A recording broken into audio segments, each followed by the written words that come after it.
Welcome to the Choose You Now podcast. I'm your host, Juliana Hever. You asked and we answered. Thank you so much for sending all of your wonderful questions. And so here we are with a bonus Q&A episode. I'm really excited to invite producer Sanford on to the show to ask me your questions. And I'm really excited to get started. So let's take them on. Hello, producer Sanford. Hi, Juliana. How are you? I'm great, Sanford. How are you? I'm feeling the leafy green love. Yay. Okay, here's our first question. Kevin from Facebook wants to say, I'm going to do that again. Kevin from Facebook wants to know, a whole food, plant-based diet doesn't mean you're going to be rail thin as a person. Can you explain and uncover some of the hidden calorie traps in a whole food, plant-based diet? It's so interesting because people think you automatically are going to be at your ideal weight if you decide to go on a whole food plant-based diet. And there are several pitfalls that I've come across in the 16 years teaching this way of eating.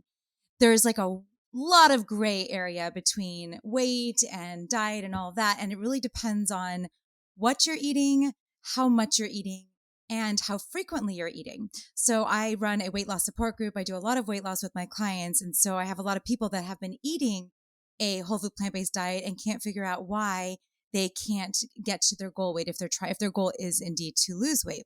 So yes, there are some traps. Some traps would be eating too frequently, being in the fed state throughout the day. You're constantly feeding your body and you're constantly in that roller coaster of this hormonal cascade that happens every time you eat and digest and absorb. So you want to eat less frequently throughout the day. You want to make sure you're concentrating on whole plant food. So I know you said whole food plant-based, but you want to stick to the wholest version of that. So you want to avoid those really refined foods like flours and sugars. I don't really incorporate those as part of a whole food plant-based diet. What I do recommend is eating that list of vegetables, fruits, whole grains, legumes, mushrooms, nuts, seeds, herbs, and spices in infinite tasty combinations. But that means limiting your processed foods like oils and sugars and flours and all that. That is the biggest trap I've seen. I've also seen, plant-based in the last few years, especially develop this kind of health halo. So you'll see it as a marketing tool on packaging. It'll say plant-based. So people think, oh, I could eat as much of this as I want and not gain weight. And the truth is you can't eat as much as you want, no matter what it is. You could still overeat in general, even if it's on whatever it is, even if it's a whole plant food. So if you're not at your ideal weight and you're trying to lose weight, you need to think about how frequently you're eating, what exactly you're eating, make sure you're sticking to the whole foods, and you're just not in the fed state throughout the day. It's so, it's kind of crazy to think that you could still not lose weight eating whole foods, but indeed it is true. So you have to kind of really monitor how much, how often, and what exactly the details of your diet are. You're so good at this. Thank you. All right, here's our next question. This is also from Facebook, from Helen. And Helen wants to know, what is the best substitute for butter? Great question, Helen. Thank you. I don't recommend any kind of substitutes for butter per se, and it depends on what context. So I was actually speaking to a friend today about toast. And if you're going to have a whole grain or ideally a sprouted grain toast and you're looking for a topping, I would prefer you go to nature and have like a smashed avocado or hummus or a nut butter or a seed butter. And then you could decorate it with all sorts of other kinds of deliciousness and make it a whole food version of a toast spread. Now, if you're baking, there's all sorts of other ways to incorporate healthier foods. You could swap out butter. It just depends on the context. So for instance, if you're making a saute, and if you're doing a saute, I would say saute with water or vegetable broth. You don't need butter in the pan to get that same effect. Depends on what you're swapping it out for. But I don't recommend butter, and I don't recommend the plant-based versions of it either, because I was just looking at labels again today.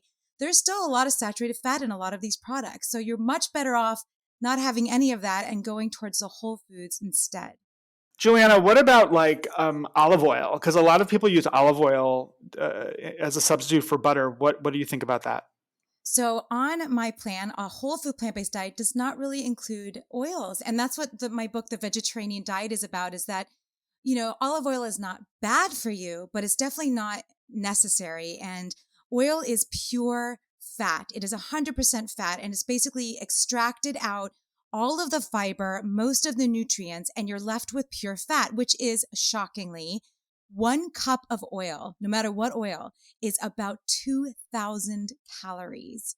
So it's an entire day's worth of calories. And how easy is it to get a cup of oil? You drizzle some on your salad, you saute a little of your onions in your dinner, or you make an omelet with it, whatever it is. That is not, it is so easy to get too many calories, and it is pure fat.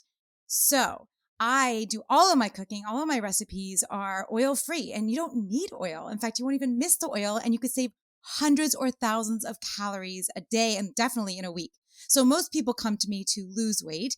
And of course, there's people that don't, but there are people that are trying to lose weight or improve their cholesterol levels. They don't need to incorporate any oils. That's just an easy way to just make a big difference in their diet. So it's not necessary. Okay, I just want to say for your listeners that I just had to pick up my chin off the floor because I didn't know that about oil. I had no idea. I thought oil was the healthier option versus butter. So isn't that interesting? Well done. But that's a good point. And so the question not asked often enough is compared to what? So yes, olive oil is better than coconut oil and olive oil is better than butter, but neither are essential and none of them are like necessary. So we don't need them in our diet, dietarily speaking. And we are better off without them, it looks like. Now, in the Mediterranean diet, the reason everyone this is literally what my deep dive was into the Mediterranean diet when I wrote the Vegetarian diet, is that everyone thinks that the reason the Mediterranean diet is so extraordinary is because of the olive oil, the fish, and the red wine. But really, it's because it was a whole food plant-based diet. And olive oil fit the scene then because people needed more calorie. But in our day and age, most people don't need more calorie, most of us, the majority of the world population at this point, we don't need more calories. So we're better off getting our calories from whole plant foods with the fiber, with the nutrients intact. And there's no reason for it. I wouldn't say it's horrible for you. It's not like, I think coconut oil is really not healthy at all. And I think animal products not healthy at all. So again, you have to always look at the compared to what question. That's the most important question to ask. I'm going to have to go through my pantry tonight and take out all of my olive oil. Okay, here's the next question. Also from Facebook, Michaela. First of all, Michaela wants to tell you that. She says, thank you for everything you do. You are amazing. I have to agree. It's sort of a two-part question. So the first question is, can you talk a little bit about iron and absorption in a plant-based diet, which actually, I don't know if you remember, something that you and I have actually discussed. And the other question she has is about weight loss and a plant-based diet and density foods and calories. Can you talk about that? So let's do iron and absorption in a plant-based diet first. What do you think? So yes, this is a very good question. And when I tried to go plant-based when I was a teenager, this was the one thing that scared me away because, you're going to be iron deficient. Well, alas, it turns out there is the same amount of iron deficiency anemia in plant eaters as in omnivores.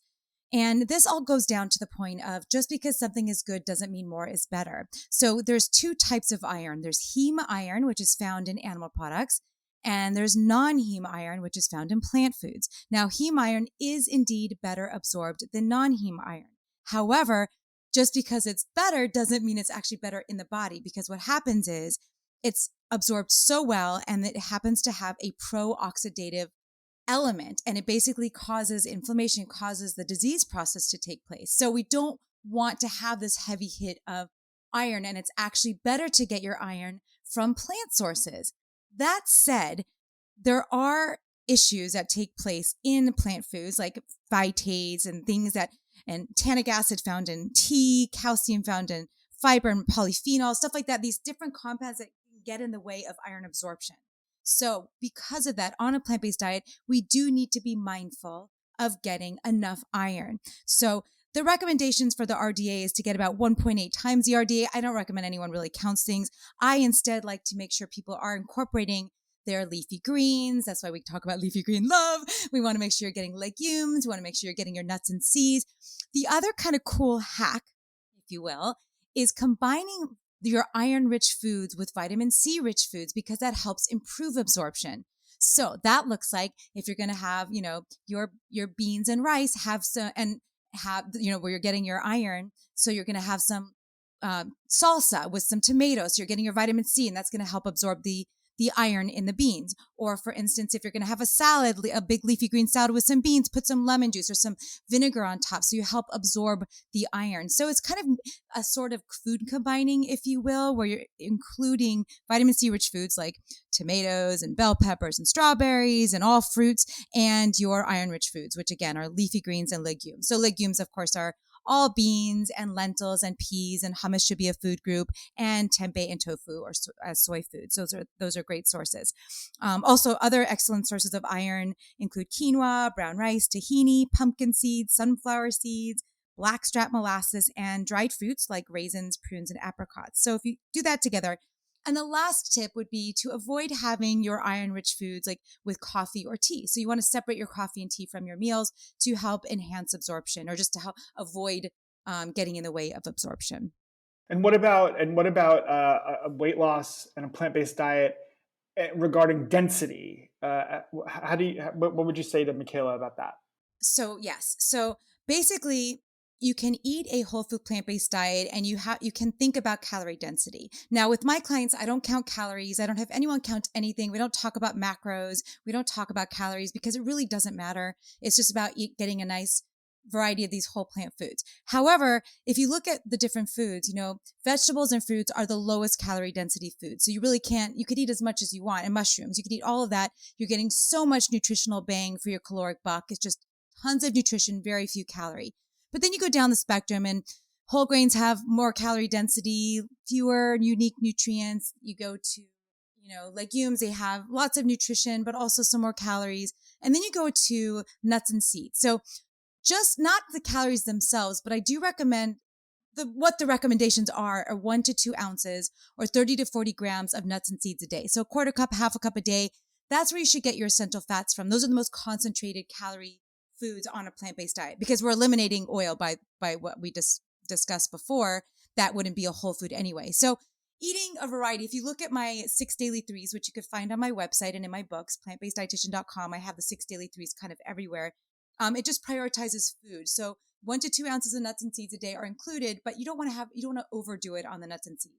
You don't want to overdo it on certain foods. And so staying more towards like filling your plate with vegetables and fruits, that's a great way to make sure you stay on the lower calorie density side, and limiting, if you're worried about weight, again, it goes back to how much you're eating, how frequently you're eating, and the overall makeup of your diet.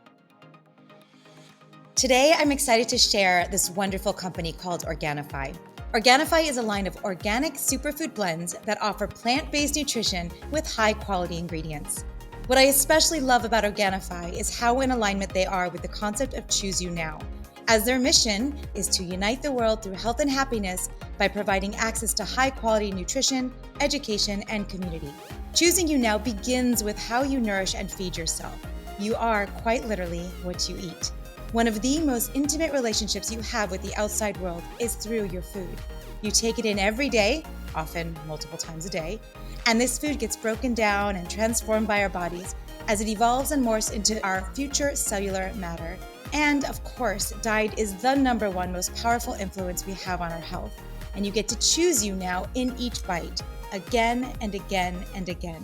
One of my favorite of their products is Pure, a blend of probiotics, apple cider vinegar, aloe vera, lion's mane, and more. Their products span the rainbow with items such as red juice, green juice, and gold. Visit Organifi.com/chooseyou. That's Organifi.com/CHOOSEYOU and use the code CHOOSEYOU as the discount code when you check out and save 20% on your order. This is really interesting. I love it. Okay, here's the next question from Facebook. James wants to know if you ever supplement with vitamins and minerals. Thank you for your question, James. And it's an important question. And a lot of people argue, a plant-based diet isn't perfect because it doesn't have everything. Well, I argue that there is no such thing as a perfect diet. And every diet is not, it's either lacking in certain things or it's over in too many things. And from what I've read, and obviously I'm a sucker for the evidence, I will read everything and I will change my decisions based on the evidence. And there is no perfect diet. However, a whole food plant-based diet properly supplemented is ideal in terms of what we've seen in the literature in terms of reducing your risk for pretty much every chronic disease, almost every chronic disease, and decreasing mortality and, helpful with sustaining a healthy weight, all of that. It's just the best way to eat that I've seen in the evidence and with the hundreds or thousands of people at this point that I've worked with is with a whole food plant-based diet. That said, there are 6 notable nutrients on a whole food plant-based diet. And I talk about this too. I've got videos and it's in my books. It's on my website for more information about the notable nutrients because I think this is very, very important. Those nutrients are 5 micronutrients and 1 macronutrient. So the 5 micronutrients are vitamin, and I'll go into a little detail on each of them. Vitamins B12, D, K2, and then the minerals iodine and zinc. And then the macronutrient that is essential and you need to be aware of on a plant-based diet are the omega-3 fatty acids, namely the long-chain omega-3 fatty acids, the EPA and DHA. So let me give a little bit brief statement on each of those.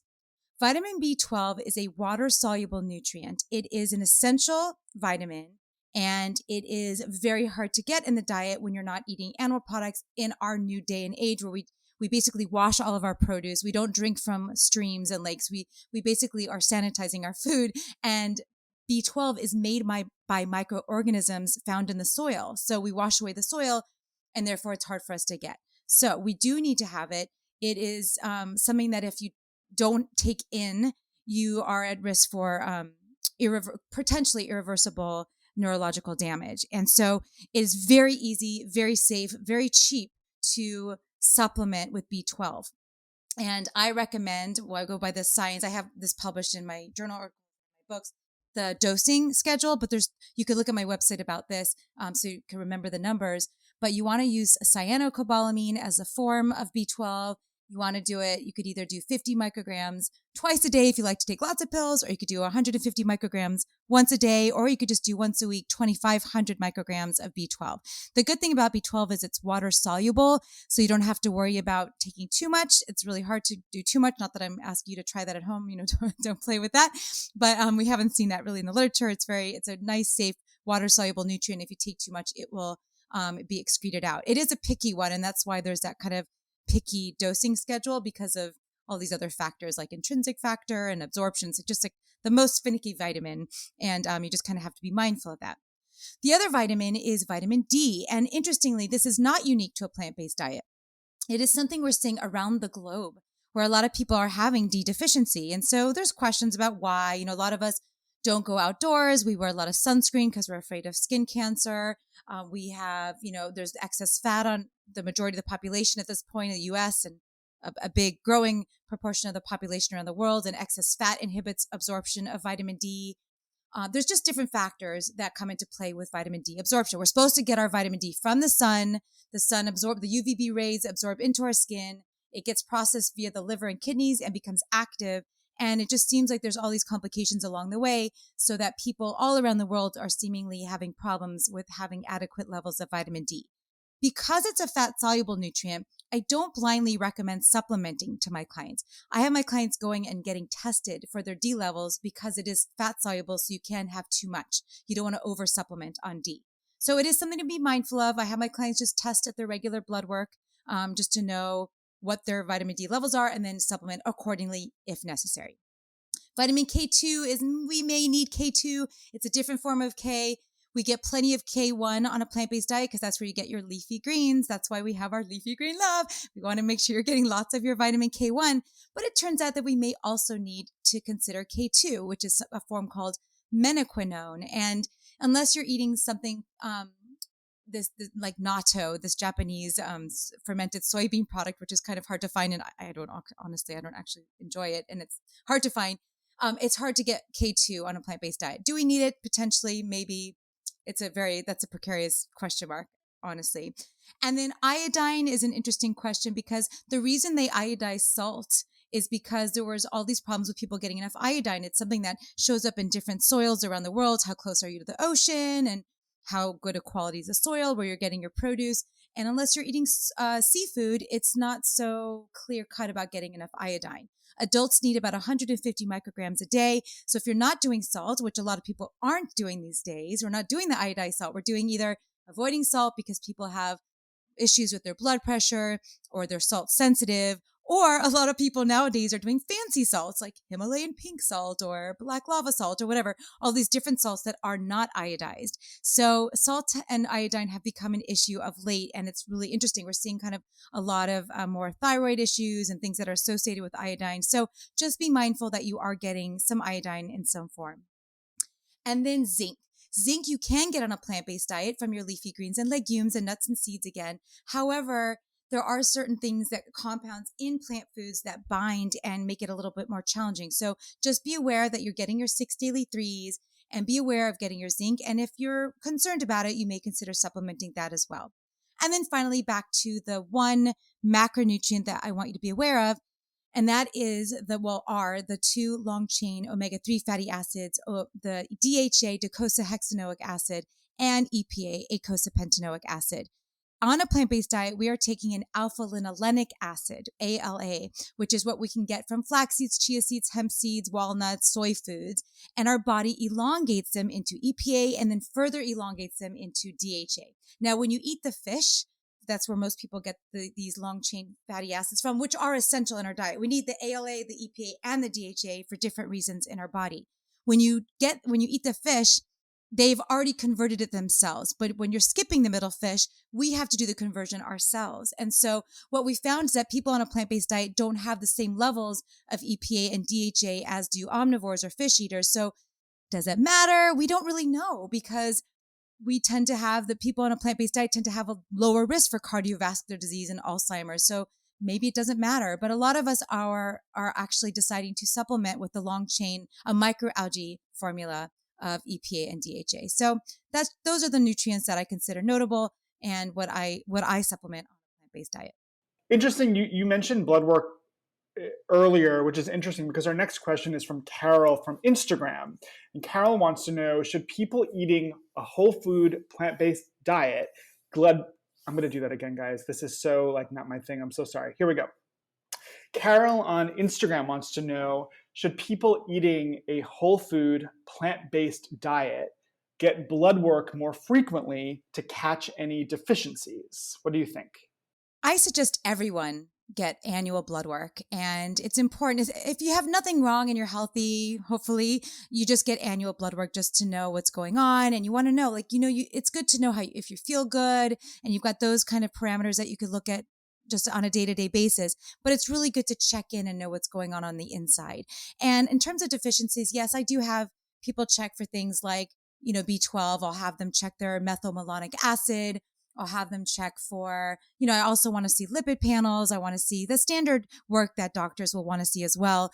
One of the most important ones that I look at, as I mentioned before, is vitamin D, because that would determine whether or not you supplement. Some doctors will test all sorts of vitamin and nutrient panels, but most doctors really don't, because it would show up in different ways. It's not something that's very standard. So I would say get the general blood work, stay on top of it, look at your thyroid function, look at your liver and kidney function, look at your lipids, and look for vitamin D and MMA and homocysteine, stuff like that, stuff that most doctors would order anyway. But I don't think you need to do it any more frequently than a standard American diet or any other kind of diet. I would just say that everyone should be on top of what's going on the inside, because it's just data points. It's just more information. And the more information you have, the better you can make the decisions to choose yourself now. Beautifully done. We love that connection there, Juliana. Here's our last question for this episode, which I personally think is a really interesting question. It's from Jill, and Jill asked this on Instagram. Juliana, do you weigh yourself every day? Yes, I do. I am a big proponent of weighing yourself, and I feel like this is a big passion of mine, because there's so much naysay and stigma about a scale. And to me, it's objective data. The scale doesn't look at you and say, shame on you. What did you eat yesterday? There's no guilt or shame involved. And I do a lot of work with weight loss and weight gain and eating disorders. I do a lot of this stuff, and it's objective data, and we're humans, and there's objective formulas for ideal body weight, and there's an ideal weight range. There's no guilt and shame involved. It's all about a number and information. Back to a data point.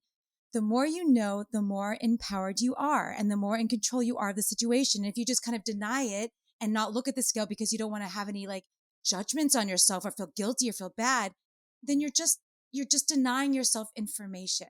And I want my clients to be empowered. I want to be empowered. I want to know so that I can make a decision. And if my scale's creeping up, I'm going to own it. And I'm going to know why, because it's always the food. I'm not broken. You're not broken. It is always the food. And you have complete control of how much you weigh. And if you decide to weigh, and how much you decide to weigh, what you feel like in your body, how you want to feel in your body, what size you want to be. I want you to choose. That is literally the essence. That is where this podcast came from, was my work with my clients, my work with myself. And I know that I grew up in Hollywood and LA and as a dancer and as an actress where everyone was telling me how much I should weigh and what to do. And I've always been so self-conscious about my body.